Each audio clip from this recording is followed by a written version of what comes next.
Unruly boss Popcaan slapped with charges. Popcaan, whose given name is Andre Sutherland, has been slapped with 5 charges in connection with the staging of Unruly Fest in Yala St. Thomas in December. Popcaan was issued with a summons when he returned up at the Police Area 5 headquarters in Kingston earlier today. He is charged with the use of indecent language, disorderly conduct, using abusive and calumnious language, issuing a threat to police officers, and breaches of the Noise Abatement Act. He's to appear in the St. Thomas Parish Court on Wednesday, January 10. It's time to go! Uncle, hold on, uncle, look at now. Uncle, watch out now. That's why St. Thomas can better.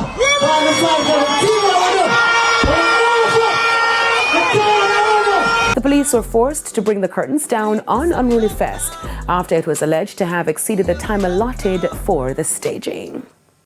Now, speaking of Popcaan, he, along with Massacre, Skeng, Skillibeng, and Alila Ike, are among Billboard's top picks for 2023.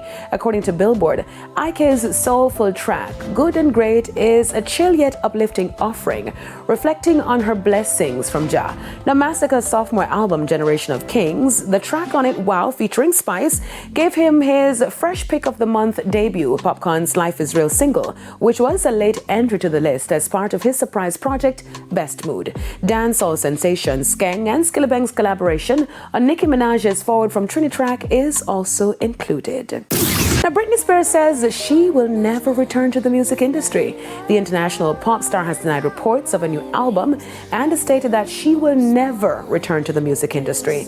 Spears posted on Instagram that she has written over 20 songs for other people in the past 2 years and has also privately kept her foot in the business as a ghostwriter and is enjoying it that way. She also denied that her 2023 biography, The Woman in Me, was released without her approval.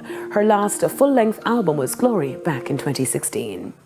Jack Harlow marks his 4th #1 track on Billboard's rhythmic airplay charts with his hit single Lovin' On Me.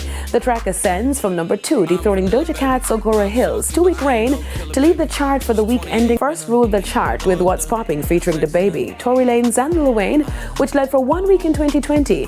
Then he returned to the top spot with Lil Nas X on the song Industry Baby for 4 weeks in 2021 and his single First Class for 9 weeks in 2022. That's it for E Prime this evening. I'm Daedrin. Thank you for watching.